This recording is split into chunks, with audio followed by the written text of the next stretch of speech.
Bom dia a todos. Nós vamos dar início, então, aqui à reunião do Comitê de Medicamentos. O primeiro item aqui, né, de hoje, lembrando que daqueles que ainda não assinaram a declaração de conflito de interesse, ela fica disponibilizada no formulário que é enviado por e-mail de vocês. Para essa reunião, nenhum membro aqui presente declarou que possui conflito de interesse com o tema. Para as pautas de hoje, que é a apreciação do sirolimo, tacrolimus, no Cinercena e... Cadê outro? Cadê? Sirolimo, tacrolimus, bictegravir. Aqui. A gente vai começar agora com a apreciação inicial, então, do tacrolimus. Tacrolimus de liberação prolongada para o tratamento da imunossupressão em pacientes adultos submetidos a transplante hepático. Vou chamar o Leonardo aqui, do NAT da USP Ribeirão Preto, para fazer a apresentação. Oi, bom dia a todas e a todos. Bom dia. Está falando que não tem acesso à minha câmera aqui, não sei porquê, mas vocês estão me ouvindo? Escutamos sim. Vocês vão colocar a apresentação ou eu compartilho? Sim, podemos colocar daqui. Pode colocar? Primeiro agradecer a troca, né, porque nós estamos com um compromisso aqui no hospital com aula prática, então eu e a Andréia, a gente vai se dividir. Eu vou falar primeiro do tacrolimus, então na sequência, André, porque depois se eu precisar sair, pelo menos o tacrolimus já foi apresentado. Bom, então bom dia a todas e a todos. Eu vou falar sobre o tacrolimus de liberação prolongada para o tratamento da imunossupressão em pacientes adultos submetidos a transplante hepático. Próximo. Então a gente fala que é sobre o relatório, né, que foi demandado pela Skitix e os autores não possuem conflito de interesse. Próximo. Bom, o tacrolimus, ele é usado para transplante hepático, né, que é a escolha do tratamento, que é o tratamento de escolha para doença hepática terminal. Ele é indicado em situações como falência hepática aguda, no caso, o transplante, insuficiência hepática crônica, suas complicações, incluindo carcinoma hepatocelular e outras doenças metabólicas aí, como de Wilson, alfa-1 antitripsina, entre outras. O Brasil, como todos já sabem, tem um dos maiores programas de transplantes públicos do mundo, e, segundo os dados da Associação Brasileira de Transplante de Órgãos, é o terceiro em número absoluto de transplante de fígado entre os 35 países avaliados. Dentre os cuidados oferecidos pelo SUS, tem alguns medicamentos imunossupressores que são indicados para esses pacientes. Próximo. Esses são os medicamentos, eu não vou entrar em detalhe neles, é só destacar que tem o everolimo nessa lista e o tacrolimus está aí na última linha, onde são oferecidas cápsulas de 1 e de 5 miligramas e frasco ampola de meio miligrama injetado. Próximo. O tacrolimus, ele funciona como imunossupressor, os efeitos dele são mediados através de uma ligação na proteína citosólica FKBP12, né? E é responsável pelo acúmulo intracelular do composto. Ele também inibe a formação de linfócitos citotóxicos, que são principalmente responsáveis aí pela rejeição do enxerto, rejeição do fígado transplantado, e suprime a ativação das células T, a proliferação de células B dependente de células T auxiliares, bem como a formação de linfocinas e a expressão do receptor de interleucina. Então, por meio de todos esses mecanismos de ação, que ele consegue trabalhar aí como atuar principalmente na inibição da rejeição do enxerto. Próximo. Aqui está a ficha, né? Então, o tacrolimus, o nome comercial dele é o Prograf, como aqui o que está sendo avaliado é o XR, que é de liberação prolongada. Ele tem uma cápsula de liberação prolongada de 1 miligrama e embalagem contendo 50 cápsulas. O detentor do registro é Astellas Pharma Brasil. Ele é indicado para a Anvisa como profilaxia da rejeição de órgãos, por isso que eu falei da questão do transplante hepático, né? Mas ele também é aprovado como rejeição de rins e coração. A indicação proposta ao tratamento da imunossupressão em pacientes adultos submetidos a transplante hepático durante a infância. E aí a posologia do tacrolimus está descrita aqui também, e alguns detalhes daqueles anterior que eu já tinha falado para vocês. Próximo. O Prograf, então, esse é o preço, que depois, mais para frente, eu vou voltar a essa questão do preço, tá? Esse é o preço que era praticado no momento que nós realizamos o relatório. Então, 5,39 a cápsula de 1 miligrama, contra 10,60 o preço máximo de venda ao governo, e a cápsula do Prograf de liberação prolongada de 5 miligramas, 17,64, preço máximo de venda 53,03. Próximo. Aqui a pergunta Pico, que baseou a nossa avaliação dos estudos, né? Então, a letra P, paciente submetido a transplante de fígado, a intervenção é tacrolimo de liberação prolongada, o comparador foi o tacrolimo que é oferecido hoje de liberação imediata, e os desfechos foi a taxa de rejeição, sobrevida do enxerto e sobrevida do paciente, e os secundários foi segurança, custo-efetividade, adesão, comodidade posológica, níveis séricos de tacrolimo e qualidade de vida. E o desenho do estudo, que foram incluídos na revisão, foi ensaio clínico randomizado, não randomizado, revisão sistemática com meta-análise, estudo observacional. A pergunta, então, que norteou a nossa revisão foi: o uso de tacrolimos na apresentação de liberação prolongada é eficaz, efetivo, seguro e custo-efetivo na imunossupressão em pacientes submetidos a transplante hepático quando comparado ao tacrolimo de liberação imediata? Então, essa foi a pergunta, né? A comparação dos dois tacrolimos aí, o medicamento é o mesmo, o princípio ativo é o mesmo, só muda o sistema de liberação dele, de imediato para prolongado. Próximo. Aqui com os estudos selecionados, nós incluímos ao final 11 estudos, depois da análise. Próximo. Alguns relatos aqui em relação à sobrevida. Então, estudo do ADA de 2015, mostrando que o tacrolimo de liberação imediata reduziu significativamente a sobrevida do enxerto e a sobrevida do paciente. Um outro estudo do ADA em 2019 mostra que a imunossupressão realizada com o tacrolimo de liberação imediata foi associada à redução da sobrevida de enxerto e da sobrevida do paciente também. Houve melhora com o tacrolimo de liberação prolongada versus o de liberação imediata na sobrevida do enxerto e na sobrevida do paciente. Um estudo de Kim de 2019 mostraram que as taxas de sobrevida do paciente na semana 24 foi de 94% e 100%, respectivamente, para o tacrolimo de liberação prolongada e imediata. Então, no caso aqui, o Kim teve um resultado diverso dos apresentados anteriormente. O Truneca, em 2010, mostrou que a sobrevida do paciente do enxerto aos 12 meses foi de 90,8% e 85,6% para o tacrolimo de liberação imediata e de 89,2% e 85,3% para o de liberação prolongada. Então, resultados muito parecidos aqui, sem diferença estatisticamente significativa. Próximo. Aqui mostra a taxa de rejeição, né? Como está passando pelo 1 ali, a gente vê que os resultados combinados por esses modelos tem uma alta heterogeneidade dos estudos, né? E não houve diferença na taxa de rejeição entre os dois grupos avaliados aqui, o tacrolimo de liberação imediata e prolongada. Próximo. A adesão, a taxa de não adesão inicial foi de 66,4%, reduzindo para 30,9% após a conversão do estudo do Beckenbaum.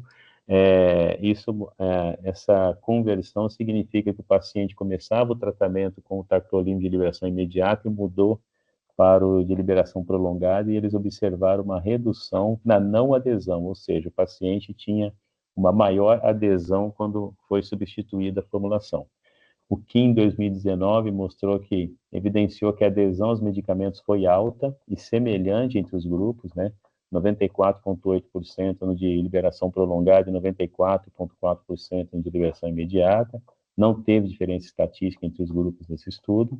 E o Valente mostrou que a adesão foi avaliada por uma escala específica, né, e por uma escala visual analógica, mostrou uma alta taxa de adesão tanto antes quanto após a conversão. Então, 86% com tacrolimo de liberação imediata e 90% com tacrolimo de liberação prolongada. Próximo.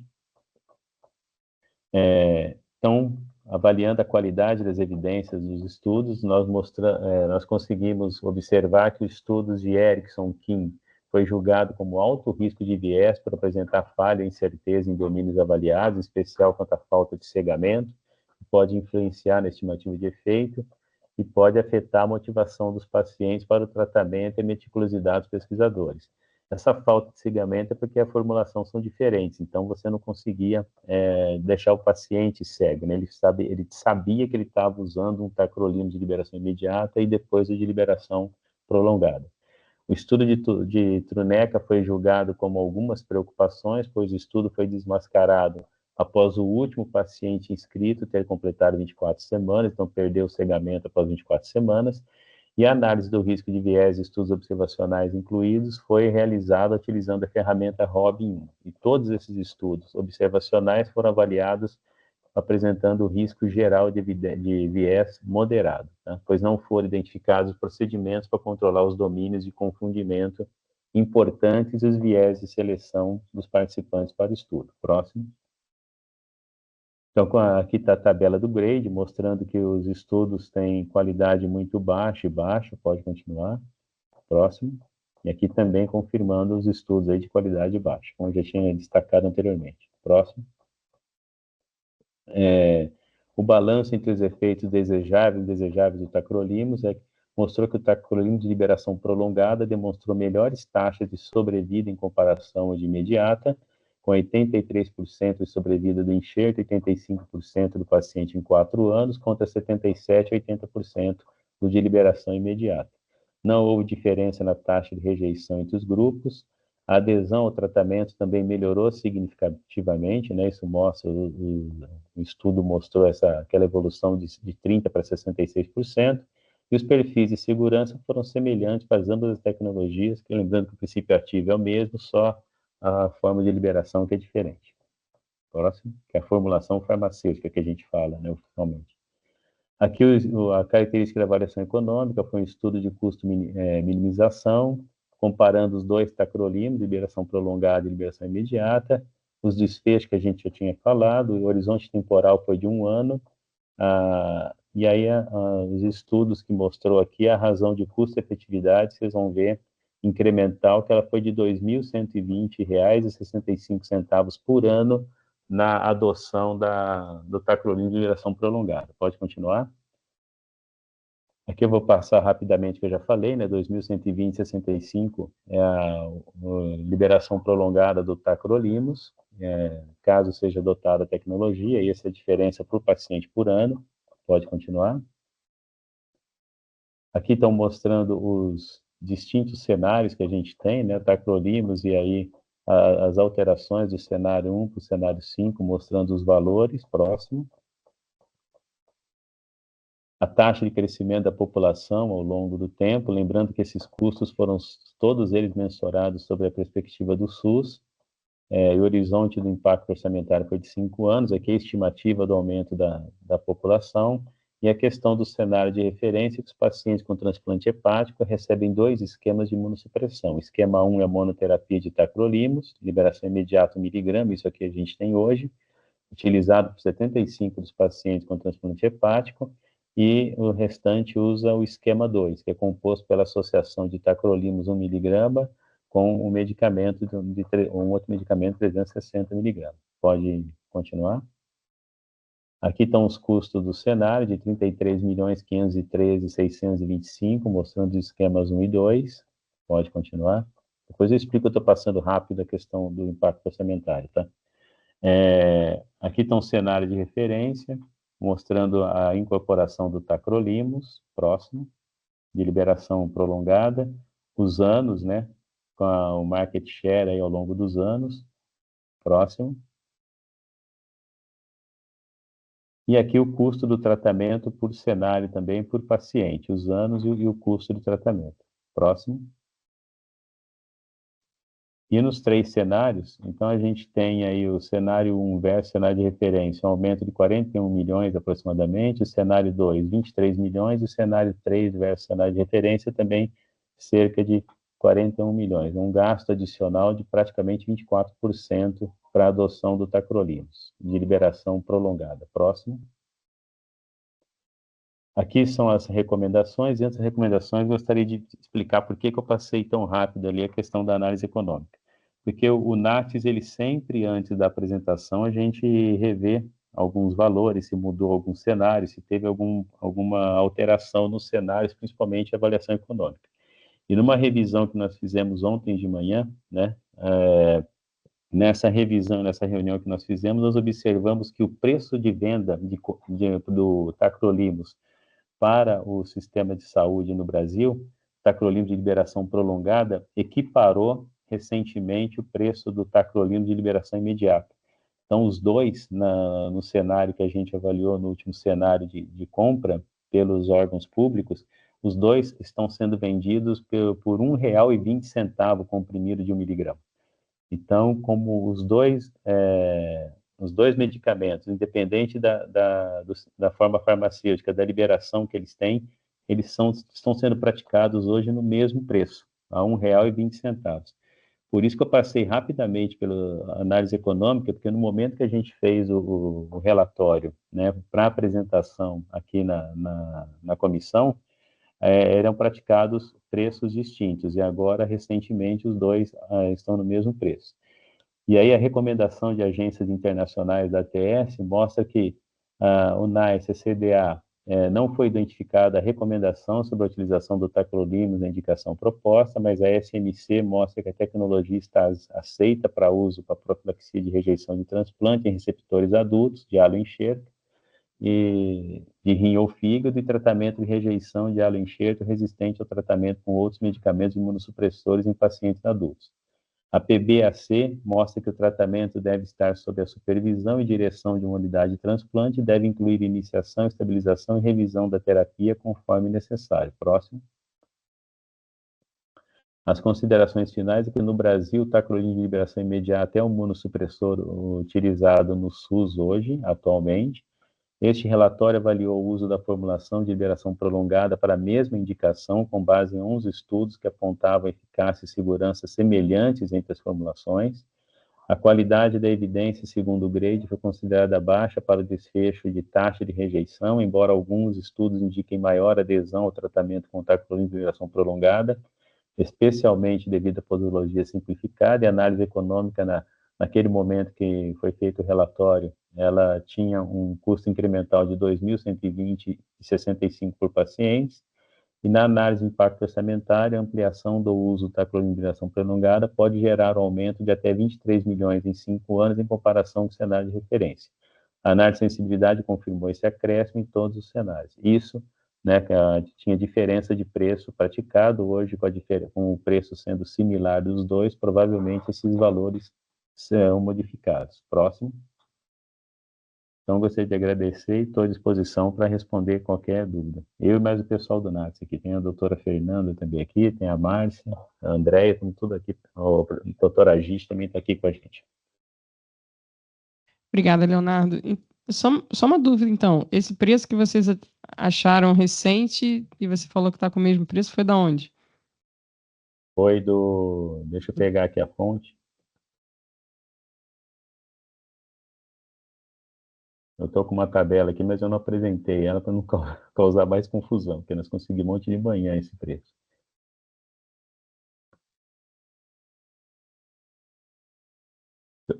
Oi, Mar, bom dia. Aqui é Bom dia, meu... A Márcia está falando, achei. Vou só falar aqui as datas, Márcia, e depois você complementa. O tacrolimus, nas últimas compras, o tacrolimus de liberação prolongada, 1 miligrama, ele foi praticado em 2024. De janeiro de 2024, ele era R$ 3,57 e em janeiro desse ano já foi vendido a R$ 1,20. No caso, o tacrolimus de liberação imediata, em janeiro desse ano, ele foi praticado a R$ 1,20 e em abril desse ano, dia 28 de abril, ele também continuou sendo praticado a R$ 1,20. Pode completar, Márcia. Bom dia a todos, meu nome é Márcia, eu trabalho no NATS de Ribeirão, e a pesquisa foi feita no Banco de Preços em Saúde, tá? Foi feita na terça-feira, ontem conversei com o Léo, e a tendência de preço, ela se mantém, tá? Mas aí ela foi uma média também, como vocês fazem, ou foi uma compra que vocês acharam em 20? Não, esse valor de 1,20 é o valor das últimas compras. Tanto de um quanto do outro. As últimas compras aqui, ó, ela foi R$ 3,57 em janeiro do ano passado. Depois também uma outra compra de R$ 1,44 em julho do ano passado, o 2,18 e agora em janeiro desse ano, 1,20. Tacrolimus de liberação prolongada.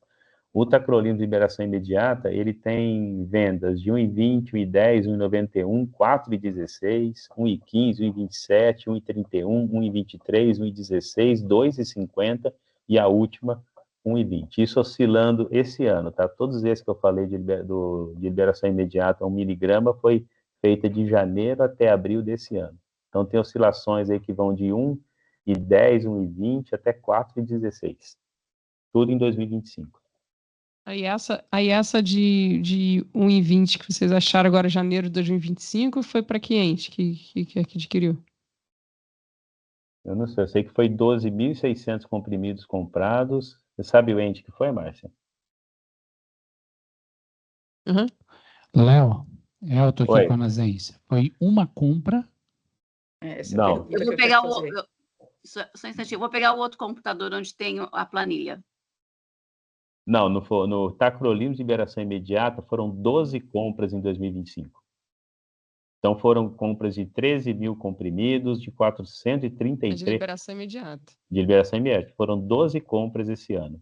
No de liberação prolongada, foram 4 compras em um ano. É que tem muito genérico. Inclusive, tem o produto da própria Fiocruz. O tacrolimus, né? Tacrolimus. Aí o liberação Isso. prolongada não. Então, né? mas aí é a concorrência, né? Esse Aí por isso que eu tô querendo saber. Outro baixa o preço, porque senão sai do mercado. Porque assim, como a gente está avaliando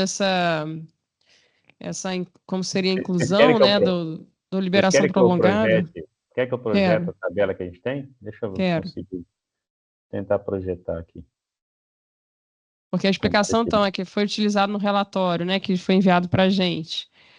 A pesquisa anterior, mas ontem vocês atualizaram a pesquisa e já viram preços novos, então, a 1,20.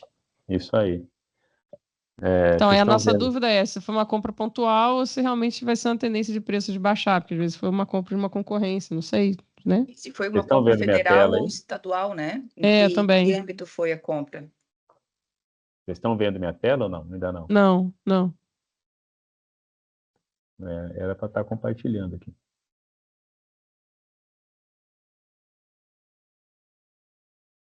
Tenta de novo, compartilhar. Agora acho que vai. Eu peguei o meu outro computador e a última compra do tacrolimus de liberação prolongada, ele foi feito pelo Hospital EPA, Hospital OP Loyola PA, do Pará. E foram 5.000 unidades. A compra anterior foi pela EBSER, de 7.200 unidades por 2,18. A outra foi pelo mesmo hospital lá do Pará, o Loyola, 5.000 unidades por 1,44. E a anterior foi pelo Hospital de Clínicas da Universidade Federal de Uberlândia, 13.000 unidades por 3,57. Essas foram as últimas compras. Passou. Eu vou primeiro passar aqui para a Silvana, que pediu primeiro aí para falar. Eu já falei, eu queria saber quais sim as instituições. Obrigada. Obrigada. Então, Elton. Só uma consideração e uma pergunta. Então, acho que da consistência dessa informação do valor de compra associado ao que o Mussolini já coloca aqui, que é importante. Os hospitais são hospitais de referência, né? O Filoiola é o CACOM do estado do Pará, né? Tem consistência e isso não é mais de uma compra. Então, há uma tendência, de fato, desse preço realmente ser consistente e ser possível, né, viável.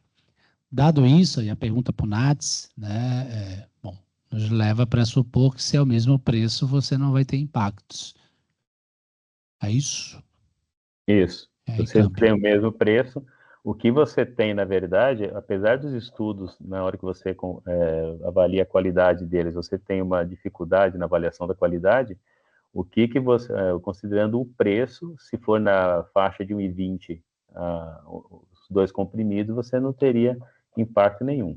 O que a gente tem maior informação na literatura confiável, eu vou passar depois a palavra para a Fernanda, mas do ponto de vista da adesão ao tratamento, você usando o medicamento de liberação prolongada, você faz o paciente usar o medicamento uma vez só por mês, que isso é muito mais cômodo para ele, tem mais chance dele aderir ao tratamento do que ele ter que usar várias vezes a formulação durante o dia. Fernanda, pode complementar.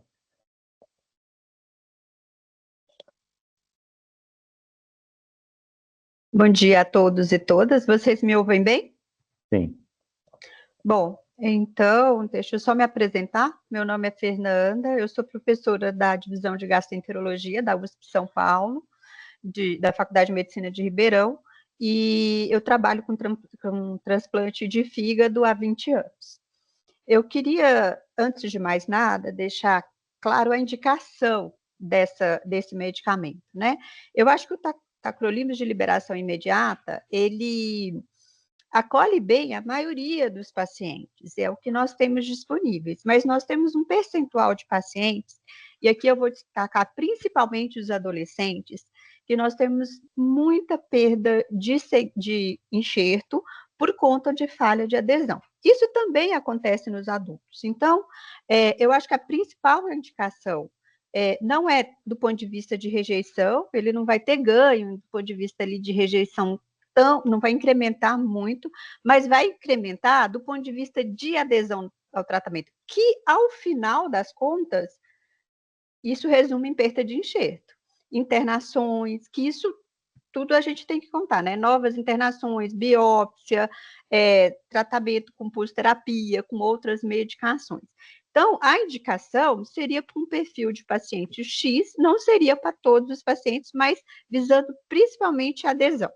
Se alguém tiver mais algum questionamento do ponto de vista clínico, eu estou à disposição. Que foi isso que nós encontramos nos estudos, né? Você tem uma perda de enxerto porque o paciente deixa de usar o medicamento. Então, se você tem uma formulação que é mais cômoda e ele vai usar menos vezes, não uma vez só ao dia, ele tende a ter uma adesão maior. Então, não significa que o tacrolimus ele funciona de forma diferente, não é isso. O princípio ativo é o mesmo, né? O mecanismo de ação é o mesmo. Então, nós estamos falando do mesmo, o mesmo princípio ativo, ele vai atuar no organismo da mesma forma. O que traz a diferença é quando você deixa de usar o medicamento, você vai perder a efetividade clínica dele por não usar aquele comprimido. Nós não estamos comparando dois princípios ativos diferentes, né? É só a questão da formulação mesmo aqui. É claro, né, Léo, que do ponto de vista de adesão, a gente tem dificuldade de achar estudos robustos mesmo, porque é multifatorial, né? Então, o acesso a uma medicação de liberação prolongada é uma ferramenta mais importante para a gente melhorar a adesão aos imunossupressores que o paciente vai tomar aí ao longo da vida.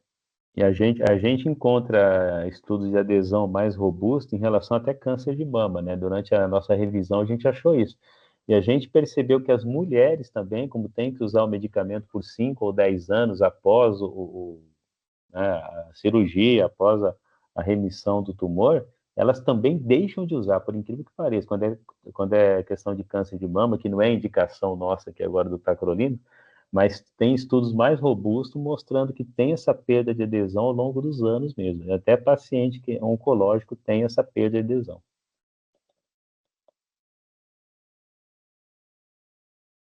Eu vou passar para o Weber. Bom dia, pessoal. Elisene, bom dia. Weber aqui, Conas. Então, acho que essa questão da adesão, a doutora Fernanda colocou no final aí, né, é multifatorial, né? Não é só a posologia que faz aumentar ou reduzir a adesão, né? Pena 1 mostrou para a gente lá no passado que né, o principal fator está relacionado ao acesso.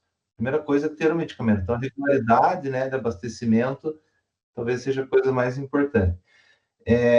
Questões de eficácia, Luciane, eu acho que né, já está vencido. Acho que a pergunta não é nem se um é melhor que o outro, né? Isso não faz sentido, né, a gente querer responder essa pergunta, sendo que a gente está falando da mesma droga, né, da mesma, né, do mesmo mecanismo de ação.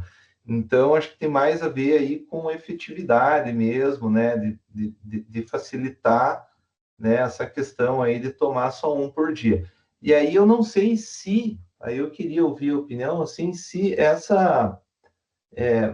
aí talvez, assim, a gente precise avançar um pouco mais aí para consulta pública nas análises de impacto orçamentário, né? Eu acho que esse fato de ser o mesmo preço, ele é uma coisa muito importante, a gente precisa se certificar disso, né? É uma demanda da Sectix, mas se só existe um produtor que vende isso aqui, ele precisava nos dizer qual será o valor praticado, porque se for o mesmo valor que o Ministério já paga nas compras das apresentações de liberação imediata, talvez seja só a gente estimar qual é essa população elegível aí, né, que pelo relatório seria composta por pacientes com histórico de não adesão, né, o quanto é isso, né, quanto isso significa, ou se essa avaliação vai almejar aí um market share de 100%, não sei se isso faz sentido também, acho que não, né, até porque talvez não teria nem condições de produzir tudo isso, né, acho que o de liberação imediata ainda vai ter, né, vai dar conta de uma grande parcela aí de pacientes. Então, para mim, Luciane, está mais relacionado aí a essa questão mesmo, né, da avaliação econômica do que qualquer outra coisa, para a gente poder seguir aí com uma recomendação favorável. Acho que se é uma droga que facilita em alguns casos, né, não havendo aí uma extrapolação muito grande de custo, né, a tendência é que a gente, né, disponibilize essa apresentação, mas a gente precisava ver essa questão do preço aí, né, confirmar se é isso mesmo. Não sei se é possível, né, perguntar para a empresa, enfim, tentar ver isso para consulta pública. Tá? Obrigado. Obrigada. Raquel? A minha fala, me ouvem bem? Sim. Tá. Sim. Também muito no sentido do Eber, eu concordo plenamente, Eber, que a gente está naquela questão de a gente não precisaria nem avaliar um comparativo, né? Porque é uma mesma droga e talvez o comparativo inicial de algum imunossupressor anterior já fosse suficiente, né? Então a gente não está querendo que ele seja melhor. Se ele for igual, já está ótimo para nós.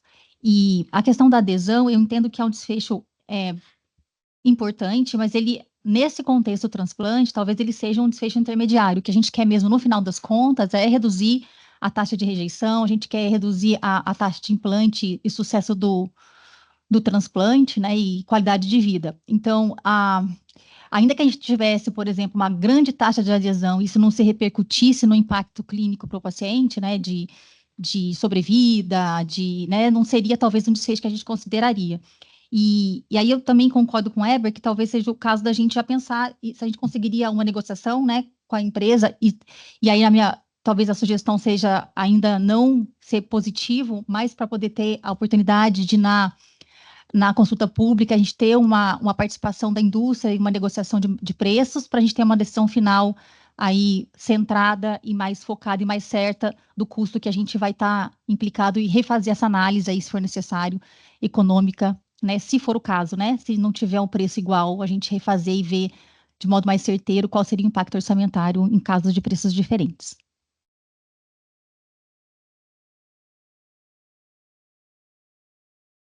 Fernanda? Com a mão levantada, Fernanda? Sim, eu só queria, talvez não tenha ficado claro na minha fala, quando eu falo não adesão, a consequência óbvia e imediata é perda de enxerto e óbito, né, desse paciente. Então, quando a gente fala que a gente tem que aumentar a adesão, a gente está, em outras palavras, dizendo que a gente vai aumentar a adesão para diminuir perda de enxerto, retransplante, um paciente usar 2, 3 órgãos, etc., né? Fernanda, a gente entende, sim, é óbvio, né? Mas às vezes o óbvio é diferente da evidência, né? Então, só para a gente ver que às vezes a gente tem um desfecho impactante do ponto de vista de sucesso, que é um desfecho intermediário, e não necessariamente isso repercute num desfecho final. Eu não estou falando que esse é o caso, tá bom? Porque a gente tem evidências muito baixas dessa comparação, talvez não seja esse o caso, mas foi nesse sentido. Obrigada, Fernanda. A fala do Eber foi perfeita, tá? Para ter adesão tem que ter o medicamento disponível, né? É multifatorial mesmo isso daí, né? Então, aí você tem que ter disponibilidade de medicamento, a orientação do paciente tem que ser orientado em relação a como usar o medicamento, né? Que é a questão do autocuidado apoiado. Então, tudo isso interfere na adesão mesmo. Uma outra coisa que eu fiquei também na dúvida se a gente está colocando aqui também, que seriam daqueles pacientes, né, que será se é um mercado que a gente trabalharia uma potencial incorporação para trazer aí um cenário de substituição, né, ou em conjunto aí, né, continuariam as duas aí dentro do elenco, ou ainda se é para aqueles pacientes que têm baixa adesão ao tratamento, mas aí como é que é esse critério, como é que isso se identifica, né, dentro do PCDT? Aí, até a André que me lembrou, né, que a gente começou a discussão, mas a gente tem a perspectiva do paciente. Aí eu vou chamar a perspectiva do paciente, e aí, de qualquer coisa, até a gente pode tirar um pouco dessas dúvidas também. Cláudio, posso deixar a sua pergunta para depois? Pode sim, Luciane, desculpa, pode. Tá bom. Obrigada. Então Melina, pode seguir aí com a perspectiva do paciente. Bom dia, Melina. Vou apresentar a perspectiva do paciente. Para esse tema foi aberta a chamada pública de número 44, no ano de 2025, e ela ficou aberta entre 6 e 15 de maio desse ano. A chamada teve apenas um inscrito, que se enquadra como pessoa que tem a condição de saúde, mas utilizou outra tecnologia. O representante é o senhor Jeová Fragoso. Bem-vindo à reunião da Conitec. Senhor Jeová, o senhor tem 10 minutos. A gente pede que, antes de iniciar o seu relato, o senhor informe o lugar em que reside e se possui vínculo com a indústria. Fica à vontade, a fala é sua. Ok, bom dia a todos e todas. Eu sou Jeová Pessim Fragoso, moro em Santos, litoral de São Paulo.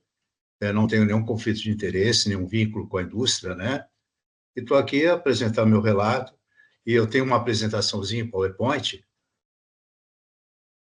Tá, e antes de apresentar, eu queria dizer que achei assim, nenhum comparativo, né? Eu tive essa prescrição de uma médica há uns meses atrás, ela era uma médica substituta do que me acompanha, e eu fui até comprar o medicamento, né? Porque ele não está... inclusive, meu convênio, que é um convênio próprio da Petrobras, né? Eu sou aposentado dessa empresa, até me compraria, eu teria uma boa participação. Mas, de fato, o médico, na outra consulta, ele falou, não, Jeová, não esquenta, fica com esse mesmo. Tá? E eu procurei, né? Antes disso, eu procurei toda a literatura, eu não achei nenhum comparativo, né? E o primeiro acesso que eu tenho de comparativo é exatamente esse que o doutor Leonardo apresentou aí, né? Que eu agradeço, porque realmente eu não tinha encontrado. Bom, então, pode passar o próximo, por gentileza. Então, isso aqui eu vou fazer um pequeno histórico, por que eu cheguei ao transplante, né? Porque eu estou aqui nessa perspectiva como paciente. Em 94, fui diagnosticado, quer dizer, na verdade, não diagnosticado com hepatite C ainda. Eu fui de um banco de sangue, numa doação, e disseram que eu tinha o anticorpos da hepatite C, né? E o médico, na época, eu entendo que era muito recente a hepatite C, disse para me levar a vida normal, não estava com icterícia, né? Não estava urinando escuro, que nem Coca-Cola, olho amarelo, segue a vida. Só que em 99, eu tive algumas dores abdominais, aí procurei o serviço no HC de São Paulo, né? Subi a serra aqui, e, na verdade, a situação era outra, né? Eu tinha uma ação do vírus, fizeram os exames pertinentes, era um genótipo 3A, e eu já tinha uma fibrose 4, uma cirrose de último grau, que caiu o teto, né? Porque, para o leigo, você ter uma cirrose em último grau ainda era sinônimo de que eu bebia muito, e, na verdade, eu era o social, literalmente social, então eu fiquei bem conformado, e o medicamento que tinha era aquele interferon de 3 milhões, com aplicação, e me falaram que era ainda experimental, com eficácia baixa, né? Muitas reações adversas, obviamente, e eu tomava esse medicamento, comecei a tomar esse medicamento, e adicionado com uma ribavirina, que não estava incorporada em 99 ainda no SUS, e eu pagava, né? Tive a oportunidade de pagar, era um valor até importante, né? Mas foi o medicamento que eu tomei. Em 2000 veio uma peglação, né? Que a gente pode fazer até o comparativo, então, com esse medicamento que está em pauta, tacrolimus, né? Porque a peglação era um efeito prolongado, né? O medicamento, o interferon, a gente tomava, como eu falei, 3 vezes por semana, passei a tomar uma vez por semana só, a injeção era injetável, né? Mas também não resolveu, não tive resposta, né, para o vírus da hepatite C.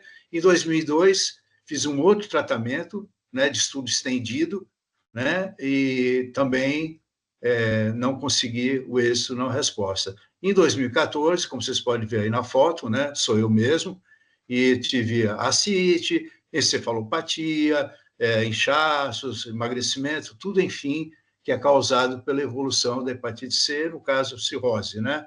Próximo. Então, em julho de 2014, eu descompensei, né?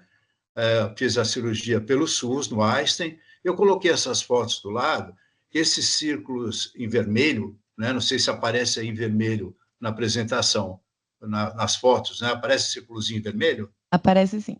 Tá, esses em vermelho são as pessoas que foram a óbito pela espera do transplante, né? Inclusive, amanhã é o Dia Mundial, né, do transplantado, e a gente tem até algumas atividades por isso. Mas aqueles que estão com o ciclo um pouquinho mais claro são todos os pacientes transplantados de fígado que usam, inclusive na foto acima também, que usam o tacrolimus de ação imediata. Tá? Próximo. Aqui a terapia indicada para transplante de fígado, né, depois que eu fiz o transplante em 2014, eu não poderia, como todos, né, não poderiam, fazer o uso do interferon. Então, a gente tinha o vírus circulante, o vírus C circulante no organismo, e, obviamente, que o enxerto ficaria bem mais prejudicado, com uma celeridade, né, com a ação do vírus. Mas, graças a Deus, em 2015, né, veio os interferões veio os medicamentos de interferon, não, né? Mas veio os medicamentos de ação direta. Em 2012, teve alguns inibidores de protease também, mas ele era ainda adicionado a interferon, né? Então, contraindicado para o transplantado. Mas em 2015, já com o interferon free, né? Como a gente fala aí, com esses medicamentos de última geração, né? Os DAAs, nós conseguimos aí negativar, inclusive nós tivemos até várias participações aí, né, com êxito, e, inclusive na própria OMS, com o ministro da Saúde, como vocês podem ver aí nas fotos. Próximo. Bom, feito o transplante, então, eliminado a hepatite C, vamos ao tratamento anti-rejeição, né? Então, o tracolimo, que eu uso até hoje, de 1 mg. Em 2022, aí, a questão das reações adversas, como eu não encontrei comparativo, eu achei que talvez fosse importante, né, passar aí para esse pessoal, né, para vocês que têm essa expertise, algumas reações adversas, embora eu entendo que isso é muito pessoal, muito pontual de cada paciente, né, mas eu achei importante aqui relatar que a única coisa que eu tive, né, tem uma qualidade de vida boa, mas há 11 anos transplantado, né? Em 2022, com 8 anos de transplante, eu tive múltiplas reações dermatológicas importantes, né? Múltiplos pontos de queratose que foram congelados, né? Múltiplos cânceres em sulto removidos, né? Fiquei meio retalhadinho aí na pele dessas remoções, e o mais importante foi um câncer basocelular no nariz, né? Que eu tirei por cirurgia primária, fiz uma plasticazinha, ficou normal, enxertozinho e tal, mas tive essas reações. Em 2024, no passado, eu sofri uma dor de cabeça intensa, que não era comum na minha vida, né? Mas foi feito bloqueio do nervo esfenopalatino no Hospital Beneficência Portuguesa de São Paulo, e tranquilo, foi embora. E agora, em 2025, né, com 11 anos de uso, eu me desenvolvi uma psoríase nos membros inferiores, como está aqui até na foto no lado, né? E essa reação interessante que eu tive uns 4, 5 anos antes do transplante me deu. Com o transplante sumiu e agora voltou. Eu não sei se a gente pode associar a imunossupressão do tacrolimus, né? Então fica aí uma interrogação para mim. Na questão do meu monitoramento, por uso do tacrolimus, o nível de ureia sempre acima da referência, né? e outras comorbidades oriundas da idade, né? Artrose, sonecrose, isso aí é relativo à data de nascimento, né? Próximo.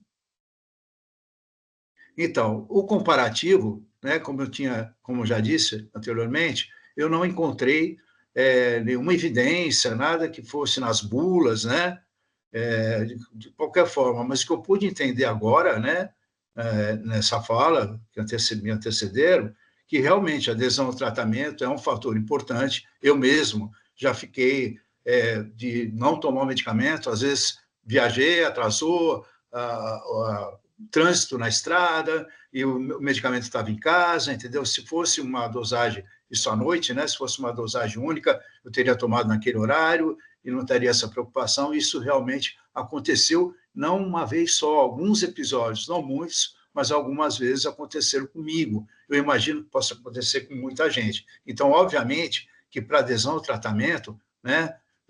Depois dessa aliás, antes dessa apresentação, eu já tinha só esse ponto como um ponto favorável, né? Eu tomo 3 mg por dia, são 2 de manhã e 1 à noite. Então, realmente eu posso ter uma falha em alguma hora dessa, como eu já disse que aconteceu, então isso seria importante. Agora, na minha ótica de paciente, né? Eu falei, não encontrei essa citação, mas o XL ainda não está incorporado, né? A ação prolongada no SUS, eu teria que arcar com custo para compra em drogaria. Para mim, isso não é bom, né? Meu convênio, né, ele paga, eu tenho uma participação, né? Eu não comprei porque o médico em seguida falou, não, né? Um prescreveu, mas o outro, que é o titular, falou que não seria interessante.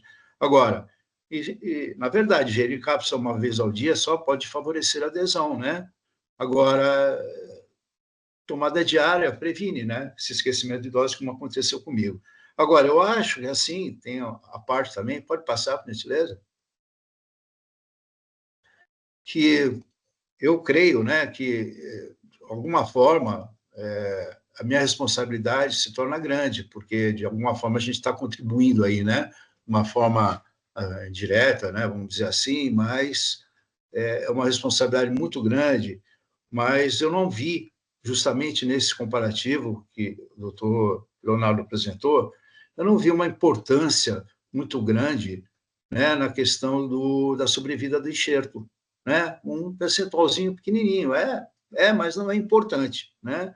Se a gente, de repente, ficar pensando, como até aí vem um pouco de ativismo, né, que a gente teve, já fui Conselheiro Nacional de Saúde, inclusive eu até cumprimento a Silvana, que eu vi que está aí na sala, né, que foi colega minha no Conselho Nacional de Saúde, mas aí eu penso na parte de farmacoeconomia, sim, como o doutor Eber disse, né?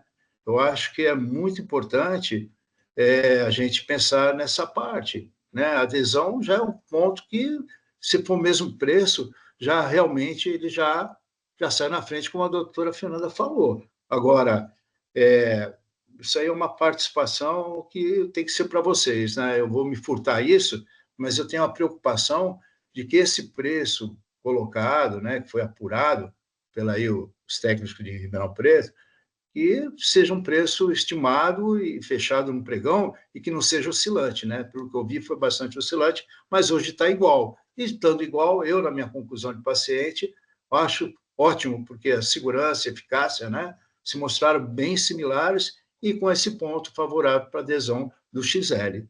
Eu acho que é isso a minha conclusão, e digo de novo que, para mim, foi mais do que esclarecedor. Acho que eu ganhei mais do que vocês ganharam comigo, porque hoje eu vi pela primeira vez, que eu não tinha achado nenhuma literatura, esse comparativo, né? Exceto da questão da adesão, que realmente facilita, né? Você tomar uma vez em vez de duas, como foi o caso, aquele peguilado, aquele interferon que eu tomava. Agora, a questão de sobrevida do enxerto, eu não vi nada importante, e a farmacoeconomia é com vocês aí.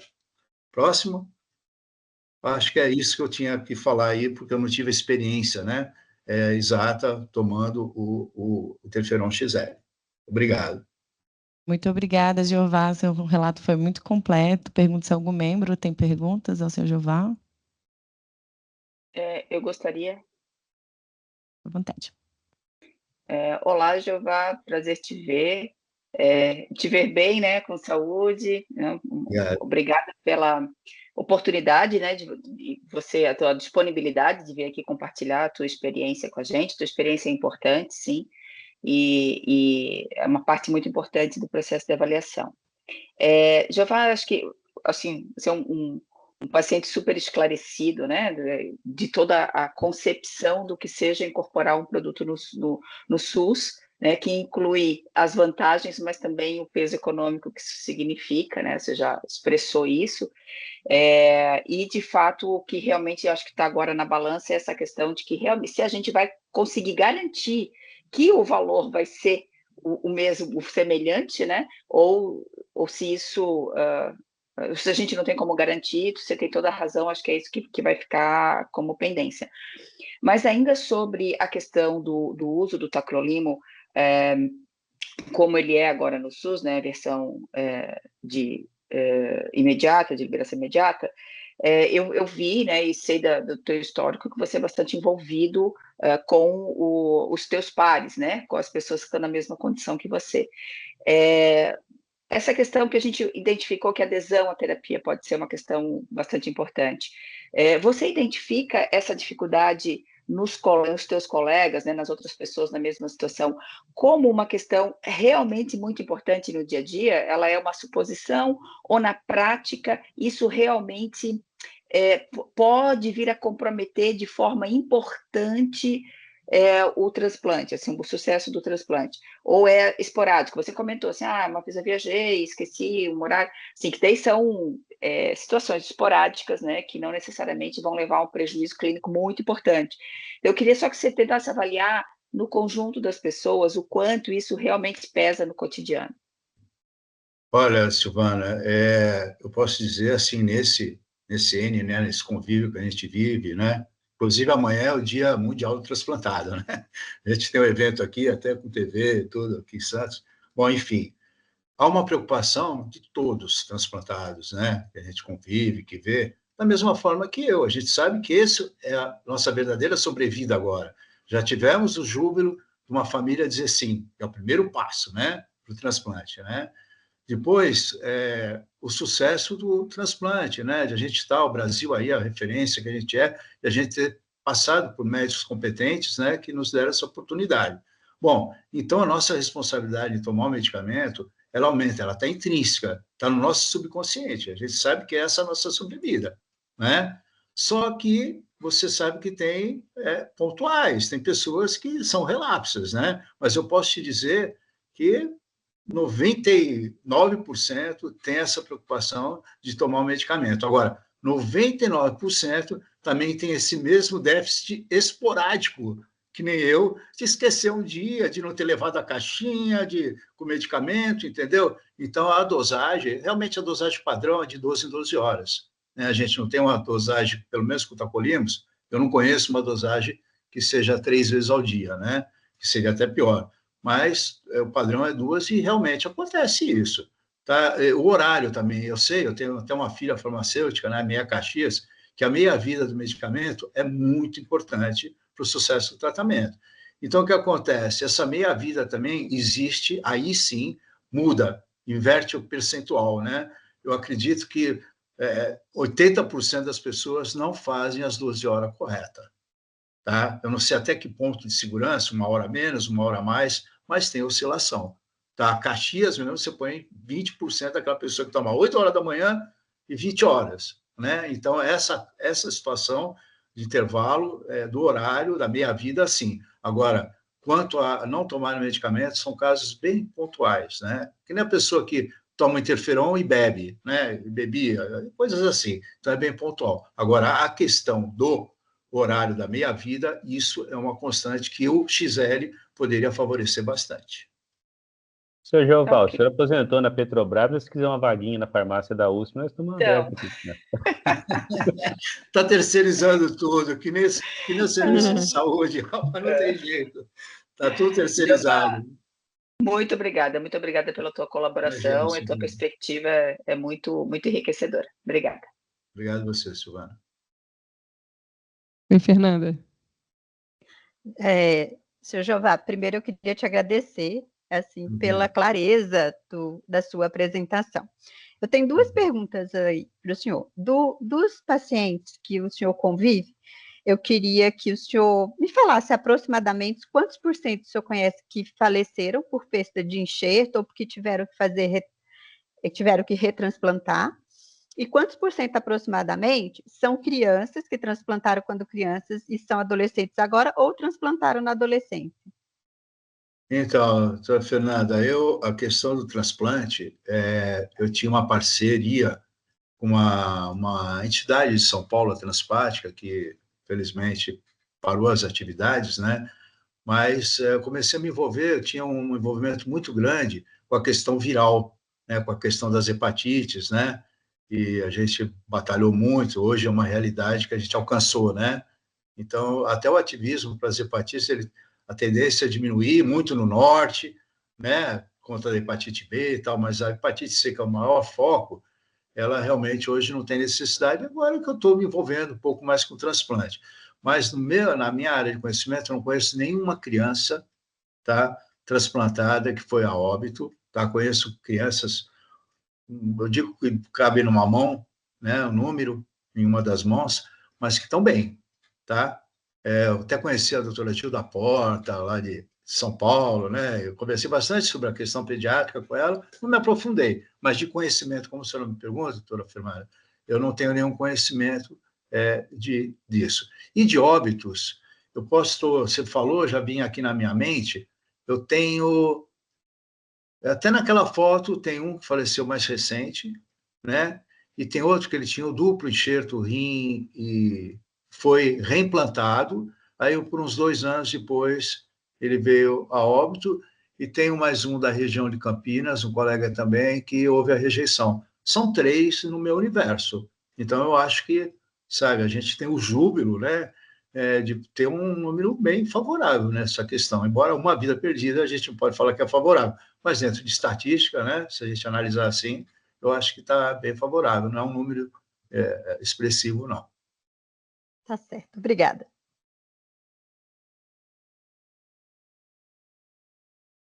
Bom dia, senhor Jeová. Meu nome é Raquel. Eu aqui trabalho como representante dos núcleos que apoiam aqui a decisão em termos de fazer as pesquisas para trazer aqui nessa reunião. E eu só pedi a palavra para, primeiro, agradecer muito ao senhor pelo compromisso que o senhor teve de trazer com muito cuidado, né, com fotografias, muito ilustrativo, detalhado, num tempo certinho, né, esse cuidado que o senhor teve, quero muito agradecer, e acho que também o senhor está falando que a sua filha é Caxias, mas acho que o senhor também, né, porque o senhor fez tudo direitinho, assim, muito, muito bom, muito obrigada, viu? E, em segundo lugar, eu queria te antecipar aqui os parabéns para amanhã, e que desejar que o senhor daí possa comemorar muitos e muitos anos ainda do dia do transplantado. Muito tá bom? obrigado. É só isso. Muito obrigada, viu? Obrigada, Priscila. Olá, bom dia a todos. Priscila Torres, do Conselho Nacional de Saúde, do segmento dos usuários. Eu não poderia deixar de manifestar o agradecimento ao Jeová pela forma como nos apresentou, toda a sua jornada, e muito mais do que uma jornada de paciente, uma jornada de ativista responsável, comprometido com a saúde pública e comprometido, sobretudo, de trazer aqui a perspectiva do usuário. Eu represento o segmento dos usuários e componho a mesa diretora, e esse é um exemplo de perspectiva não só do paciente, mas também de perspectiva do controle social, que nos representa e traz elementos fundamentais aqui para o nosso debate. Super obrigada, Jeová. Ô, Priscila, obrigado, e parabenizo a você também nessa área do ativismo, né? Obrigado, Priscila. Obrigada. Elton. Também, Jeová, parabéns, obrigado. E o Jeová já é militante do SUS, como usuário, a gente já vê o rostinho dele já de vários momentos de lutas. Então, parabéns, continue e a gente continua contando com você. Obrigado. Reiterando aí as coisas de ser Caxias, continue você, sua filha, todos sendo Caxias, isso é importante. Só dar um destaque, e aí não é uma pergunta direta para o Jeová. Luciane, ontem a gente teve algo não da mesma natureza, mas parecido. Né? Acho que a gente é um alerta, um destaque que a gente precisa retomar dimensão da farmacotécnica, né, não apenas a dinâmica cinética, né, mas das formas de apresentação, inclusive olhando aqui para o colega Mussolini, né, é muito importante que a indústria e o setor volte a olhar. Às vezes a gente não precisa de drogas novas, às vezes a gente precisa, né, melhorar esses aspectos de adesão e facilitar a gestão com isso. Não apenas olha para o usuário. O Weber colocou, isso facilita a logística, né? Se eu tenho menos doses, eu tenho menos volume, eu tenho menos a capacidade de armazenamento, eu tenho mais facilidade de uso, eu tenho um conjunto de situações na cadeia que vão gerar, inclusive, possíveis novos impactos, inclusive potenciais economias, né? Eu acho que isso são pontos de alerta para nós farmacêuticos, eu também sou farmacêutico, Josué, né? Para nós farmacêuticos isso parece soar comum, né? Mas para o âmbito das discussões, inclusive aqui nas tomadas de decisão de ATS ou outras discussões de gestão, esses aspectos têm se distanciado um pouco, né? Para além do ambiente nosso farmacêutico, né? Hebe, Priscila, Silvana, que são farmacêuticos, aí também outros aqui. Mas são dois elementos que apareceram ontem, hoje de novo, e que fazem muito a diferença para uma perspectiva coletiva do sistema como um todo que a gente está discutindo. É só esse destaque e acho que a gente está com uma maturidade já, Luciane, para seguir avante. Obrigado. Obrigado, pessoal. Alguém mais tem perguntas à doutora Fernanda? Não? Hein, Cláudio? Não vi. O que foi, Milk? Ah, para o Jeová. Ah, tá bom, para o paciente ainda, né? Vai lá, Milk. Bom dia, Milk da MB. Senhor Jeová, parabéns aí pelo engajamento, pelo dia, né? É bom saber que tem pacientes transplantados que completam mais de uma década. Isso é muito importante para o nosso sistema. E a minha pergunta talvez eu não tenha ouvido a idade do senhor e também se o senhor tem outros medicamentos, porque nós sabemos o quanto o brasileiro é polifarmácia, né? Então, quantos medicamentos, ou então quais medicamentos, não precisa dizer quais medicamentos, mas se o senhor tem outros medicamentos que o senhor precisa tomar ao longo do dia, e também seja tópico, colírio, enfim, como que é um pouco o dia a dia do senhor, quando o senhor comentou especificamente do tacrolimus, mas enfim, como que é o dia do senhor em relação ao medicamento? Então, essa é a minha pergunta. Muito obrigada. Imagina, eu que agradeço. Eu tenho que, antes de falar do medicamento, a idade, né? Então, tem o medicamento relacionado com essa data de nascimento. Eu estou com 68, né? Só lembro disso quando eu olho o rosto no espelho ou aqui na tela. Mas é 68, e, na verdade, eu tenho uso contínuo, sim. Tive uma época que deu um aumento de colesterol, né? Então, eu tomo medicamento, é o Zimpass EZ 1010. É o medicamento que eu tomo de uso contínuo, somente esse, né? E meu dia a dia, normal, tranquilo, não tenho restrição alimentar. Uma coisa muito importante, né? Nesses 11 anos, todas as minhas funções hepáticas, todo aquele rol de monitoramento do transplante, exceto a ureia, que já é uma questão mesmo do uso do imunossupressor, do tacrolimus, né? Eu tenho os exames totalmente bem, né? TGO, TGP, que quando a gente estava com hepatite, aquilo era uma loucura, né? Ia lá, estratosférico, hoje é tudo dentro do normal, entendeu? Então, eu tenho uma vida saudável, eu ando de bicicleta, né? Quando eu tive oportunidade, né, de presidir uma ONG, né, o Grupo Esperança, de fundar o Movimento Brasileiro de Hepatites Virais. Então, a gente tinha uma loucura e a gente tinha acho que é importante, né, pertinente dizer, não sei, foge um pouquinho da tua pergunta, mas a gente tinha toda uma estrutura, né, cedida pelo Sindicato dos Trabalhadores, a Petrobras, e a banda larga, o cafezinho, o estacionamento. Então, isso aí nos dava perna, dava gás para lutar, né? E o que acontece? Quando a hepatite C realmente foi, hoje está no rol normal da atenção primária, né? A gente conseguiu, com a distribuição das UDMs, né? Das farmácias dos municípios, distribuir o medicamento, os medicamentos pangenóticos, enfim, ficou um acesso muito rápido, teste rápido, né? O advento do teste rápido. Então, toda unidade de saúde, hoje uma pessoa de hepatite C aqui, em um dia ela já está fazendo o exame de confirmatório, em 3, 4 dias ela já está com acesso ao tratamento, né? Então, na verdade, isso aí, quando eu fui entregar a chave, falaram assim para mim: Jeová, não tem nada que agradecer, agora você vai ser diretor. Então, eu estou como diretor do Sinipetro, é uma atividade grande, né? Inclusive, a gente está em congresso, vou sair daqui, vou para o congresso, então eu tenho uma vida normal, e ainda em atividade, né? E torcendo, ainda faço bastante assessoria para o MBHV, o Movimento Brasileiro, e estou como diretor do sindicato, acordo, tenho minha rotina normal, a disponibilidade física também normal, e as coisinhas que acontecem é da idade mesmo, né? Uma trozinha, né? Uma dorzinha, mas vida normal. Muito obrigada, parabéns pela sua condição de saúde, parabéns. Obrigada. Obrigado. Então, acho que das perguntas aqui dos pacientes já foi toda. Muito obrigada, Jeová, pela sua participação. Parabéns aí por mais um ano de transplante aí. Obrigado, eu que agradeço. Bom sucesso aí para vocês na finalização aí. Se for para o bem, do paciente e para também não desmerecer nenhum outro produto no SUS, né, que possa causar impacto, que seja bem-vindo. Tá bom? Obrigada, Jeová. Obrigada. Tchau, tchau. Estou saindo, tá? Obrigado. Sim, obrigada. Tchau, tchau. Fernanda, se ainda tem algum último comentário? Que aí daqui a gente vai seguir para a deliberação.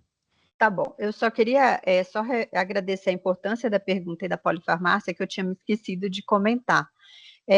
Adicional aí a pergunta da polifarmácia, eu acredito que vocês têm conhecimento que hoje nós estamos caminhando para a principal indicação de transplante de fígado no adulto, é a doença hepática esteatótica associada à síndrome metabólica.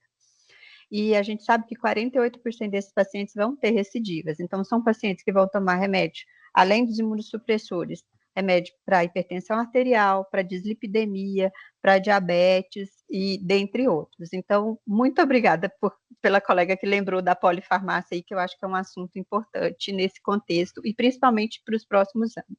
Obrigada pela oportunidade. Obrigada, Fernanda. Então, agradeço a sua disponibilidade de estar aqui com a gente também. Obrigada. Tchau. Bom, pessoal, a gente tem, então, uma apresentação, né, do tacrolimo, liberação prolongada. Em termos de evidência, foi apresentado que a eficácia e segurança semelhantes. Então, a gente tem alguns estudos tentando mostrar ainda algum desfecho aí que pudesse trazer diferença em termos de evidência, mas a princípio todos são semelhantes. Então, até aqui a fala do paciente traz também que a própria escolha dele, né, do tratamento individual, o médico priorizou ele continuar fazendo o tacrolimo, então de liberação imediata, não tinha uma diferença aí, né, em termos de tratamento, porque o que a gente tem muitas vezes é até uma questão de problemas ou é falta de acesso, né, ou um desabastecimento eventual, ou uma situação aí de liberação prolongada. A gente tem hoje no mercado somente uma empresa que detém o registro desse medicamento de liberação prolongada, e a gente tem o liberação imediata aí com outras empresas aí concorrentes e ainda um investimento em produção. Então, ele até mostrou lá na foto dele a caixinha, aquela caixinha verde e vermelha, né? Então, que é a caixinha lá que está sendo distribuída aí pela Fiocruz. Da parte econômica, o NAT mostrou uma atualização, na verdade, aqui na apresentação, então eu peço até para o NAT depois, no momento aí de liberar o relatório, a gente fazer essa atualização dos dados que vocês têm atuais do BPS, para poder ir para a consulta pública. Ficou também uma sugestão da gente oficiar a empresa do liberação prolongada para pedir preço, e também é importante pedir, acho que, a capacidade de produção também. E a nossa avaliação aqui, a gente tem, né, ainda também uma proposta, né, de trazer isso para aqueles pacientes que têm baixa adesão aos imunossupressores, mas a gente tem também um cenário, lembrando aí, que são pacientes já que têm uma polifarmácia, né, usam múltiplos medicamentos ao longo do dia, então não é só esse. Então, assim, a adesão, ela é também multifatorial, talvez nesse caso aqui, 1 ou 2 comprimidos. Eu não fiquei ainda assim convencida de que é uma mudança grande no tratamento desses pacientes, por conta deles já tomarem outros medicamentos, ou já ter já um período aí, uma regra aí de tomar. Então, acho que talvez seja outros fatores que não teriam uma adesão, mas não especificamente deste princípio ativo, né? Então, deste medicamento. Então, não fiquei convencida de que isso realmente é uma mudança importante no tratamento. E segundo,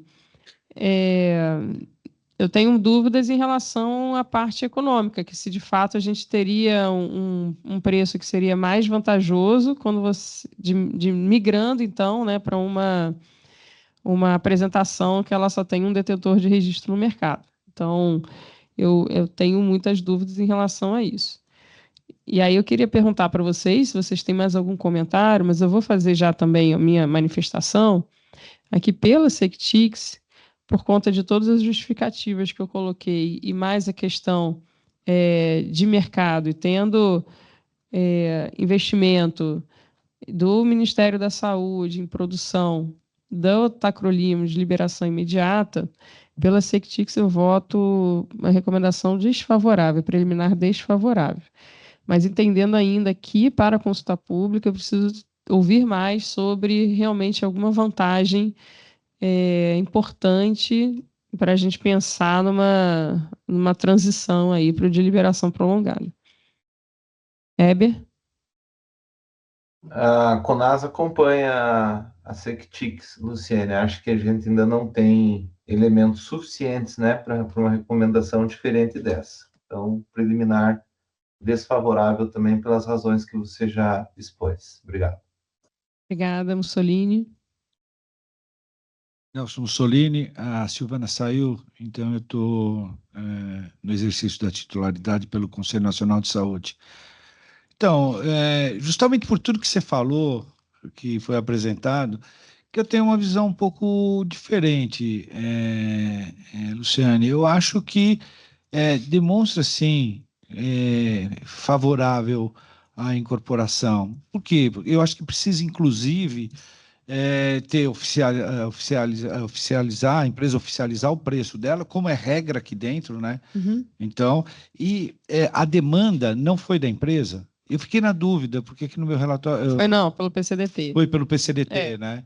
Tá, então precisa ter o compromisso da empresa. Tendo compromisso da empresa nesses preços que estão praticados, e eu estava até falando com o Weber, o Helder, que nós não deveríamos tirar o tacrolimus do jeito que ele está. Então tem que manter a concorrência, tá? E aí você mantendo a concorrência, e pela CEMED acho que o preço é parecido, é igual, viu? Eu não tenho dúvida, eu tenho dúvida quanto a isso, mas acho que pela CEMED, porque é inovação incremental não dá diferença de preço ainda no Brasil. Uhum. Tá? Então, quando o Weber falou, precisamos fazer mais inovações incrementais, mais inovações desse tipo, o grande problema é que você não faz porque não tem diferenciação de preço, é esse que é o grande problema no Brasil. Tá? Mas por isso eu acho que a gente deveria ir, óbvio, fazendo essas ressalvas e que a empresa tem que definir seu preço, é favorável pelo Conselho Nacional de Saúde. Obrigada, Mussolini. Patrícia, pela SAES. Oi, Luciene, pelos mesmos motivos levantados pelo Mussolini, eu sou favorável à inclusão do procedimento. Obrigada, Patrícia. Raquel? Raquel aqui, representante dos NATs, também pelas mesmas discussões, acho que os argumentos são os mesmos, né? Mas um grupo acha que a gente pode seguir sem ainda o ofício da indústria, né? E outro não. A minha posicionamento inicial aqui é desfavorável, né? Bem inicial, para a gente poder ter essa oportunidade de confirmar com a indústria essa manutenção do preço que a gente acha que é muito semelhante à atual formulação disponível. Obrigada. Cláudio Osvan. Luciane, eu também acompanho o voto desfavorável e inicialmente também, eu acho que aqui, como todos já disseram, não se discute eficácia, enfim, efetividade, né, quando a gente está tratando de um regime posológico em que, né, reduz pela metade a frequência de tomada, isso por si só já é muito importante, mas eu destaco também essa necessidade, né, de conversar com uma empresa para se ter, pelo menos, a proposta, né, oficial de preço, enfim, né, que possa garantir realmente que a gente esteja trabalhando com parâmetros econômicos seguros, enfim. Obrigada. Yuki? Eu sigo a Sectix, né? Então, realmente, neste momento desfavorável, até para ter o ofício, como a Raquel também comentou, concordo plenamente com o Nelson também, mas neste momento desfavorável preliminarmente para aguardar ali o posicionamento da próprio laboratório. Obrigada. Obrigada, Ana Cristina. Ciane, sigo também como desfavorável na discussão agora preliminar. Obrigada, Guilherme. Bom dia a todos e todas. A SFSA também segue o voto desfavorável nesse momento. Obrigada, Guilherme. Quem está ali? Olivia, não estava conseguindo enxergar. Olivia pela SAPS. Oi, pessoal, bom dia. Pela SAPS também desfavorável no momento. Obrigada.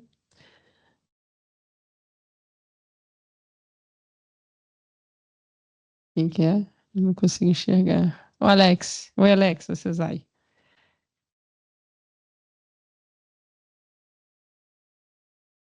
gente não conseguiu te ouvir, Alex.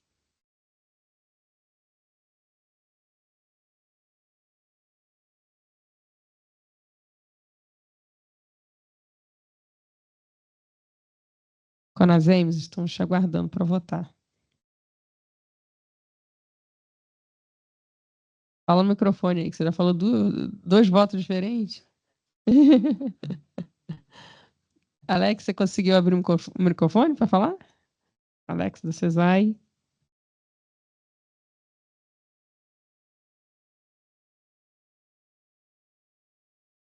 Pode falar. Não, acompanho o voto desfavorável. Conasems desfavorável. Alex, a gente não conseguiu registrar seu voto.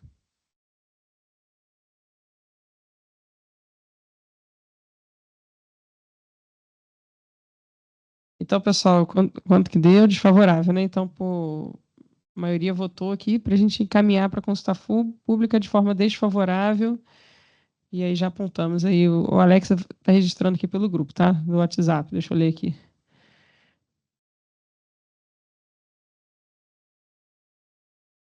CESAI foi desfavorável também. Ele registrou no grupo aqui nosso, no Comitê de Medicamentos. Obrigada aí, pessoal. Então, o grupo agora vai apresentar também a demanda da apreciação inicial do Sirolimo. Agora, quem vai apresentar é a Andrea. Então, teremos a apreciação inicial do Sirolimo no tratamento da imunossupressão em pacientes adultos submetidos a transplante hepático durante a infância. Olá, bom dia, me ouvem? Sim. Vou compartilhar a apresentação aqui.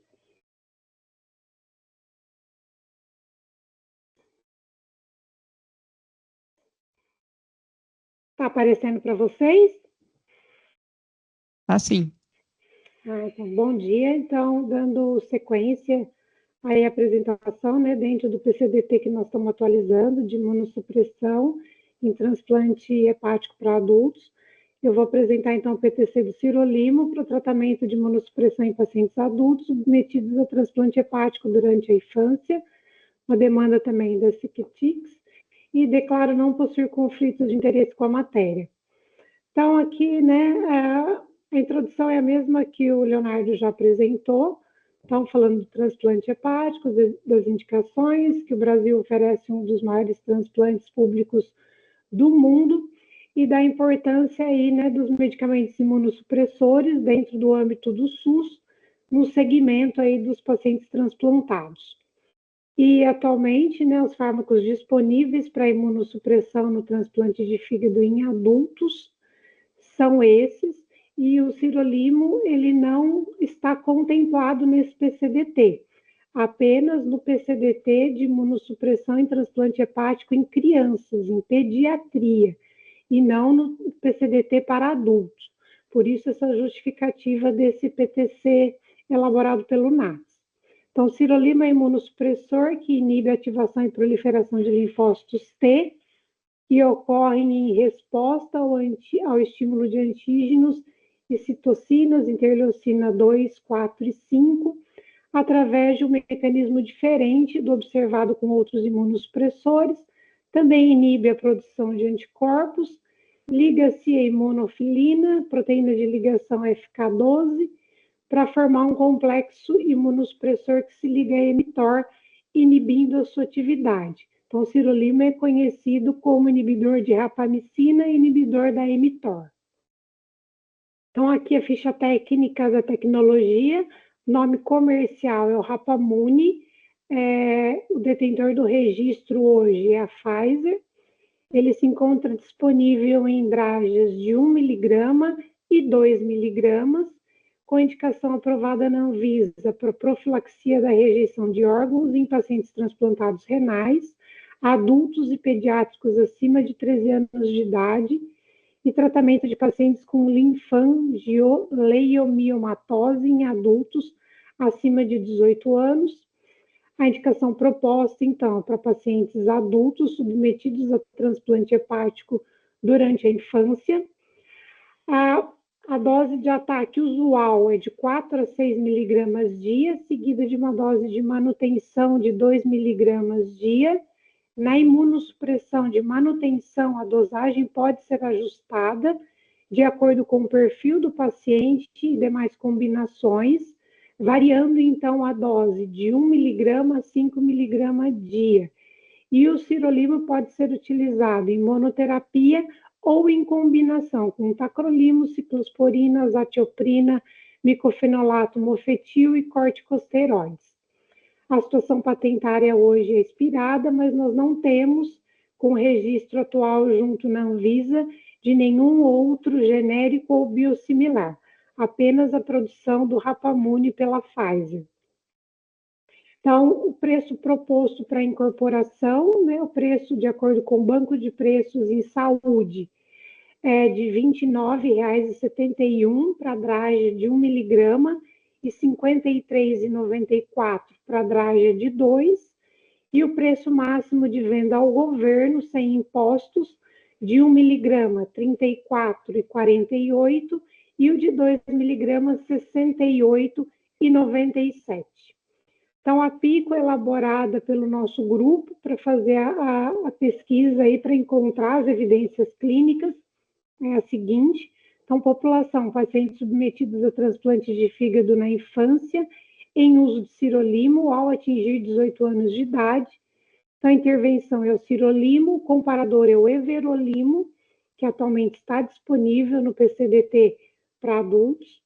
Os desfechos, taxa de rejeição, eventos adversos, adesão, segurança e sobrevida do enxerto, paciente. Desenho do estudo, foram incluídos ensaios clínicos randomizados e não randomizados, revisão sistemática com meta-análise e estudo observacional. Então, a pergunta de pesquisa que norteou a nossa busca foi: a manutenção do sirolimo é eficaz, efetiva, segura e custo-efetiva para uso em imunossupressão em adultos submetidos a transplante hepático durante a infância, comparado ao everolimo? Então, na nossa busca, nós encontramos apenas 2 estudos que atenderam aos critérios aí de elegibilidade, de acordo com a nossa PICO, que foram o estudo de IAN, de 2022, e o estudo de TISAI, de 2019. O estudo de Ian é uma revisão sistemática com meta-análise que investigou os benefícios da sobrevida e segurança da imunossupressão com sirolimo ou everolimo em pacientes submetidos a transplante de fígado devido a hepatocarcinoma, e eles avaliaram como desfecho primário sobrevida global em 1, 2, 3 e 5 anos e desfecho secundário sobrevida livre de recorrência em 1, 2 e 3 anos e efeitos adversos. Já o estudo de TSAI de 2019 é um estudo de coorte prospectivo que avaliou desfechos renais para conversão de everolimo e sirolimo, ou seja, a substituição de um medicamento por outro. Então, aqui esse é o principal quadro, né, das nossas evidências, que é o estudo de Ian, que mostra comparativamente o sirolimo com o everolimo e os resultados aí de sobrevida global em 1, 2, 3 e 5 anos e sobrevida livre de recorrência em 1, 2 e 3 anos, mostrando que não houve diferença estatisticamente significativa entre os dois medicamentos. A gente pode perceber aí que é um estudo grande, o número de pacientes ele é bem grande, principalmente dentro desse contexto do transplante hepático. E para os desfechos de segurança, a taxa de filtração glomerular estimada apresentou alteração ligeiramente maior no grupo everolimo do que no grupo sirolimo aos 3, 6 e 12 meses após a conversão. Em relação à concentração de biomarcadores urinários após a conversão, a redução do NAGE foi significativa em ambos os grupos de sirolimo e everolimo, com P menor que 0,05. E a avaliação da qualidade da evidência que nós realizamos para avaliar o risco de viés.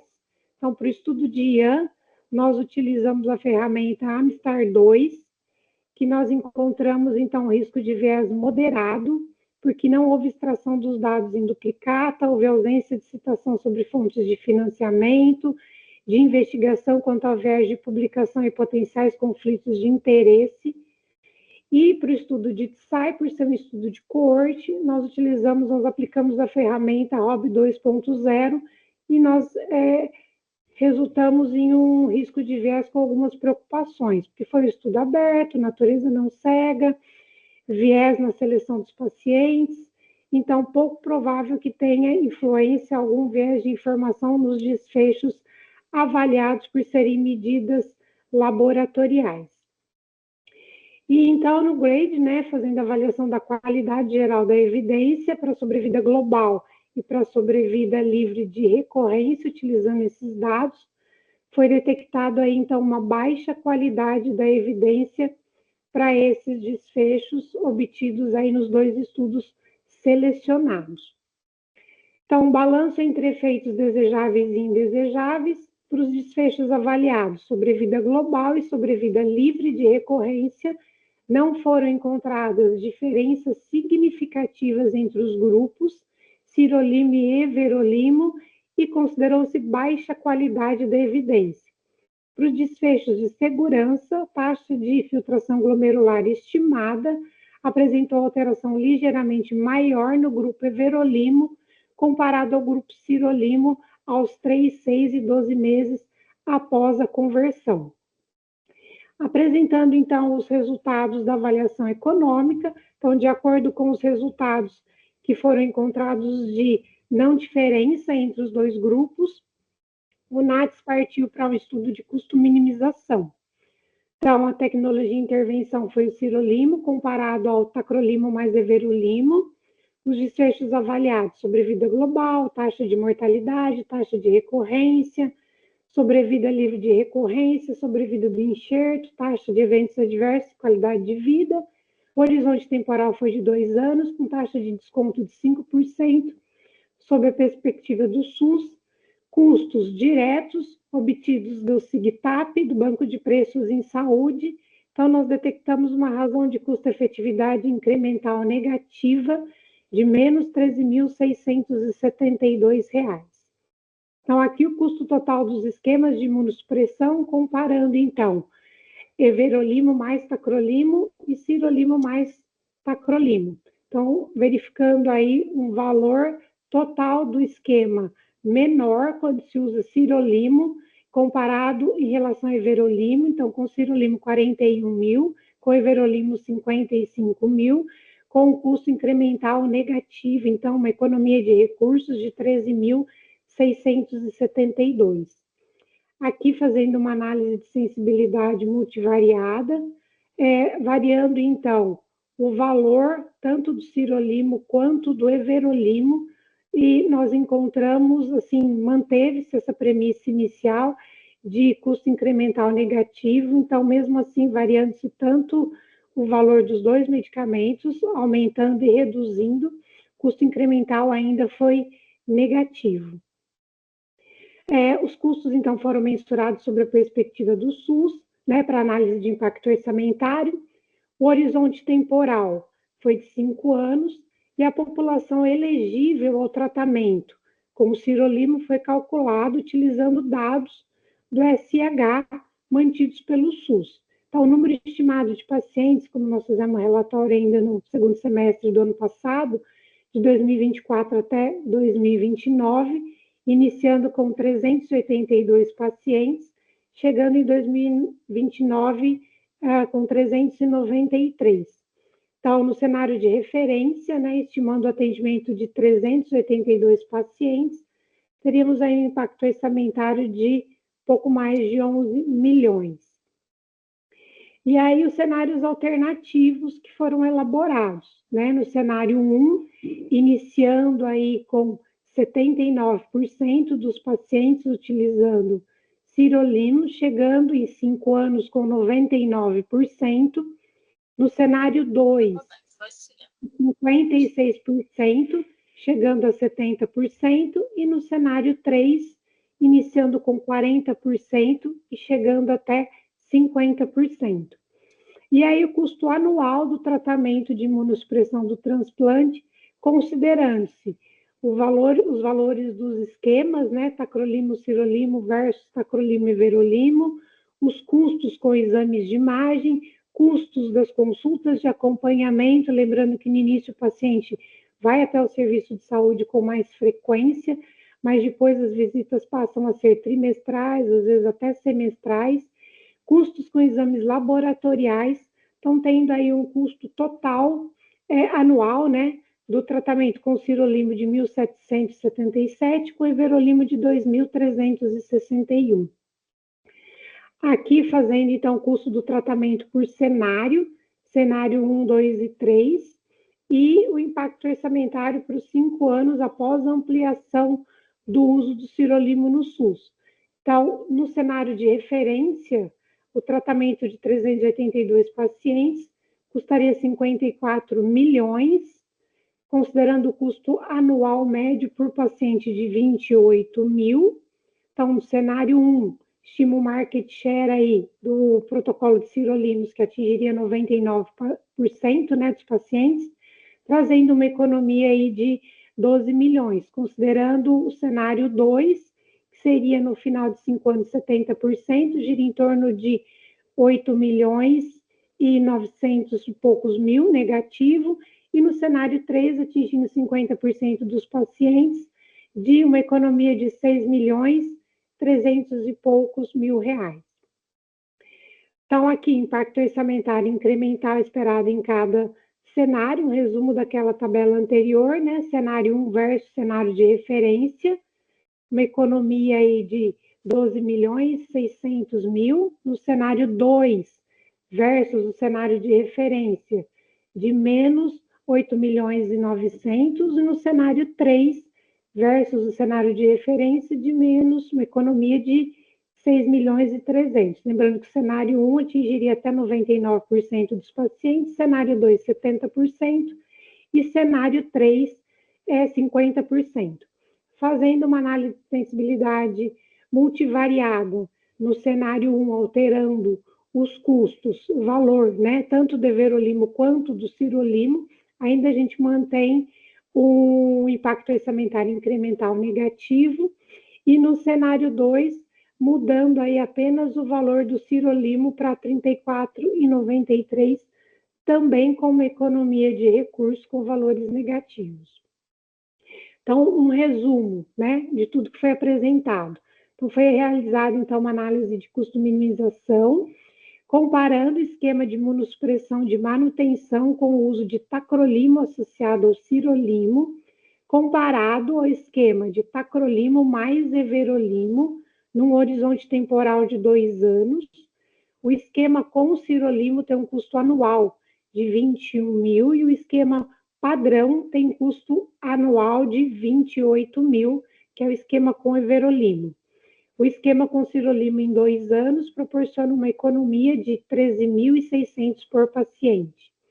Na análise de sensibilidade multivariada em 11 cenários, o tratamento padrão com everolimo apresentou maior custo, assumindo que o preço máximo de venda ao governo seja praticado simultaneamente nas compras do everolimo e sirolimo, o esquema com sirolimo proporciona uma economia de 24 mil por paciente. E aí, trazendo alguns dados aí dos cenários de referência que foram avaliados, mostrando aí economia de recursos. Se for o cenário 1, 99%, uma economia de 12 milhões, e no cenário 2 e 3, uma economia também um pouco menor.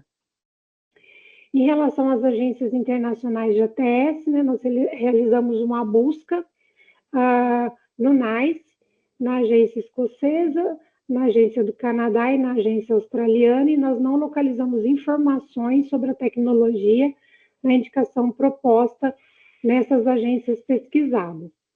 Então, no Brasil, o sirolimo ele está disponível pelo SUS em transplantes hepáticos pediátricos, mas não para adultos, exigindo a conversão desses pacientes para uso de everolimo na fase adulta. No presente relatório foram apresentados 2 estudos que forneceram evidências sobre eficácia e segurança do sirolimo, com baixa qualidade da evidência pelo GRADE.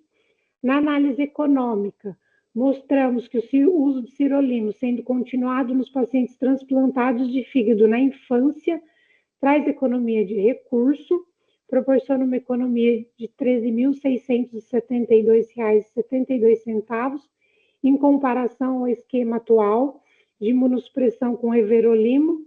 Na análise de impacto orçamentário em 5 anos, a ampliação do uso de sirolimo pode gerar economia de recursos de até 12 milhões, no cenário 1, com a migração de até 99% dos pacientes, e a análise de sensibilidade mostrou que os resultados apresentaram robustez. Muito obrigada, estou à disposição. Obrigada, Andréia. Nós fizemos uma busca do horizonte tecnológico para esses cenários, né, de imunossupressão e transplante, e não foi identificada nenhuma tecnologia no horizonte, tanto na demanda do tacrolimus quanto nessa do sirolimus. Nesse tema, foi aberta a chamada pública, 41 de 2025, entre 6 a 15 de maio, mas não tiveram inscritos, e foi realizada uma busca ativa com um especialista, associação de pacientes, centro de tratamento, mas não foi identificado um representante aqui para o tema. Então, agora a gente tem a presença aqui de novo da doutora Fernanda, e abre aqui as perguntas e comentários de vocês. Bom, acho que essa demanda, ela é até, assim, eu considero ela menos complexa, assim, né? Porque a gente tem o sirolimo que ele já é utilizado na população que durante a infância fez o transplante hepático. Na verdade, a demanda do PCDT é para que os pacientes na fase adulta eles continuem utilizando o sirolimo, né?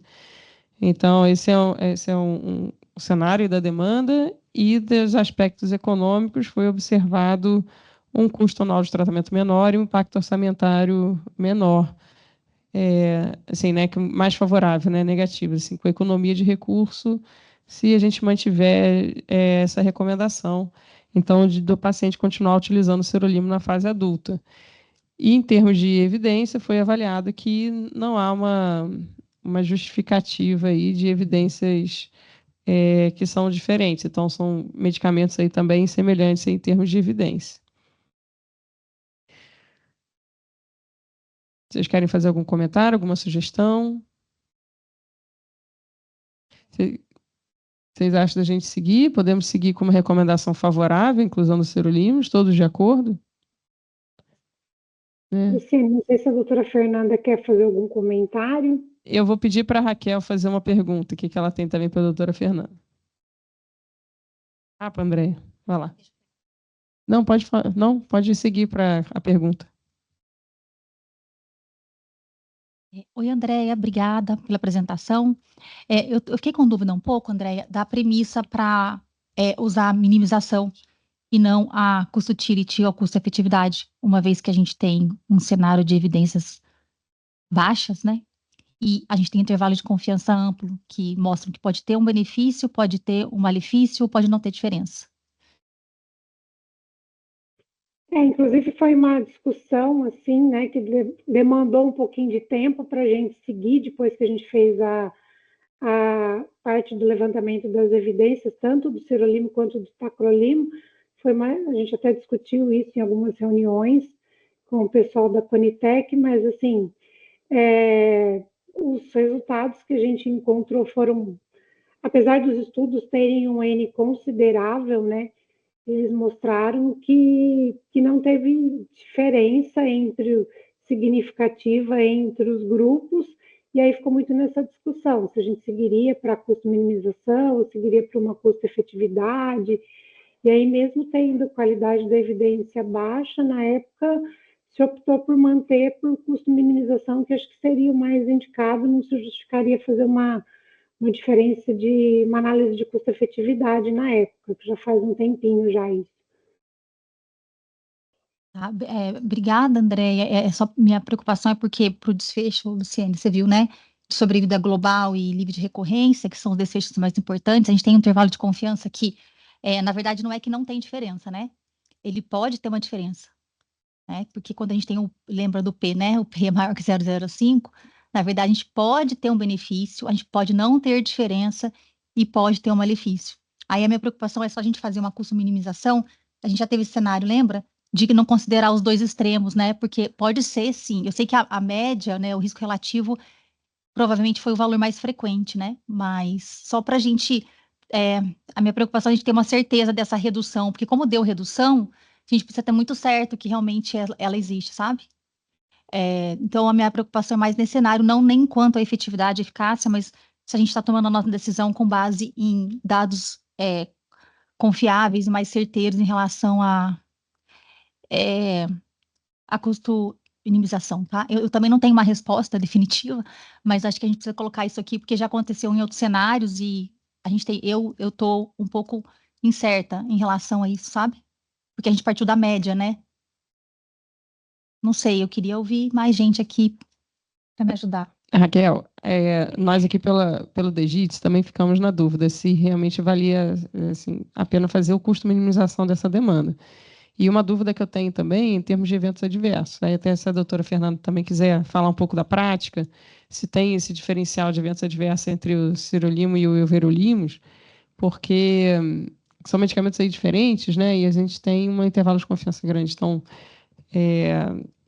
normalmente a gente faria um custo-efetividade nessa situação. Olá, pessoal. Bom dia novamente. Bom, do ponto de vista eles, na verdade, eles são drogas da mesma classe. Eles são inibidores da mTOR. Então, do ponto de vista de efeitos adversos, ele não tem diferença. Eles são bem parecidos ali, os efeitos adversos. De novo, a gente vai cair no mesmo problema anterior. O que acontece para o transplante de fígado, o everolimus, ele tem alguma outra benefício, por exemplo, naqueles pacientes que foram transplantados por carcinoma hepatocelular. In vitro, você tem uma menor recidiva desse tumor pós-transplante. O sirolimus não é que não tenha, é que não foi testado, tá? Mas nessa situação, o que a gente está propondo para o PCDT é a mesma questão anterior, é uma questão de adesão. São as crianças que estão tomando há 10 anos, 12 anos o sirolimus, eles viram 18 anos, aí ele tem que virar everolimus, sabe? Então e é uma fase assim, muito difícil, sabe? De adolescência, de adesão. Essas crianças, eles não tiveram a rebeldia antes, eles vão ter agora. Então, é mais nesse contexto, mas do ponto de vista de efeito colateral, não.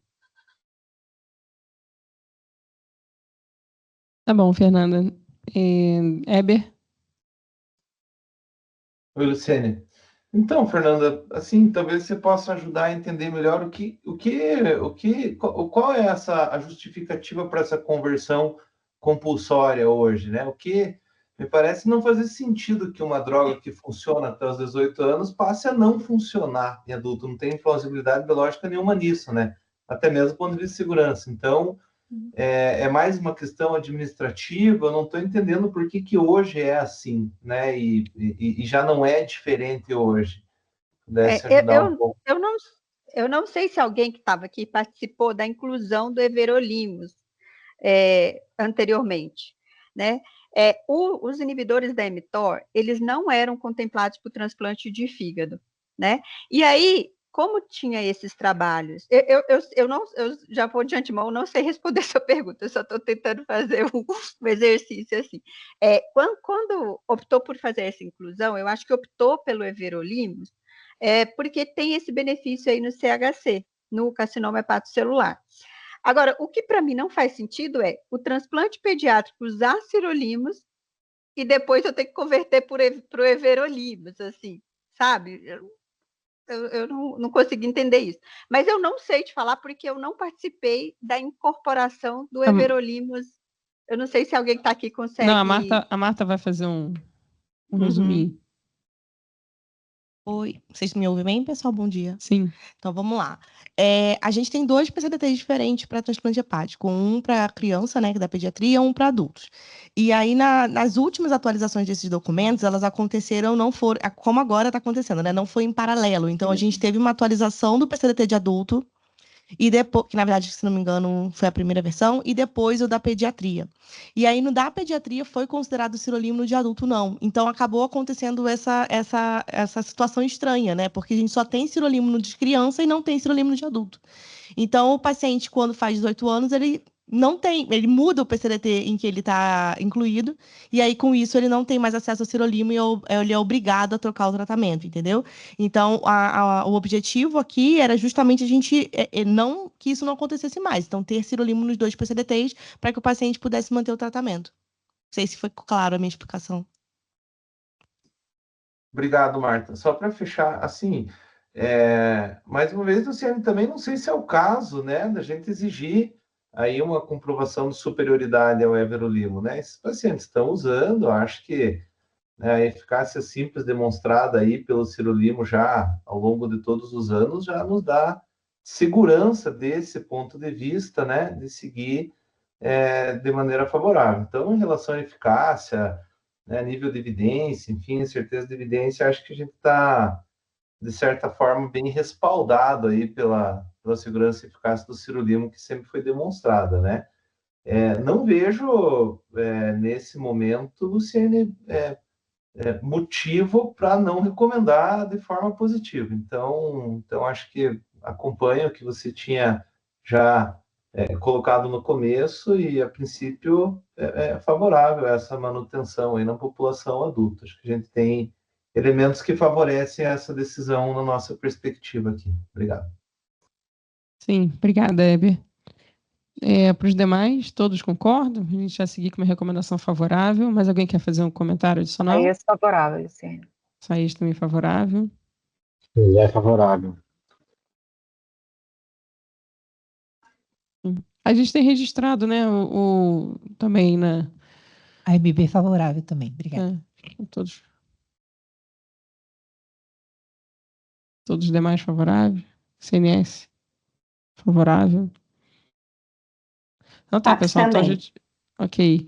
Então a gente vai fazer a recomendação então, preliminar favorável para esse item. A gente encaminha a consulta pública.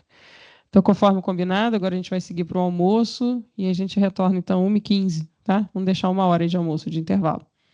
Tá bom, pessoal? Obrigada, pessoal. Obrigada aí, pessoal da Andréia, a equipe que fez aí, trabalhou no Fernanda, a doutora Fernanda também. Muito obrigada pela participação. Obrigada. Tchau, tchau. Tchau, obrigada. Tchau, tchau, gente.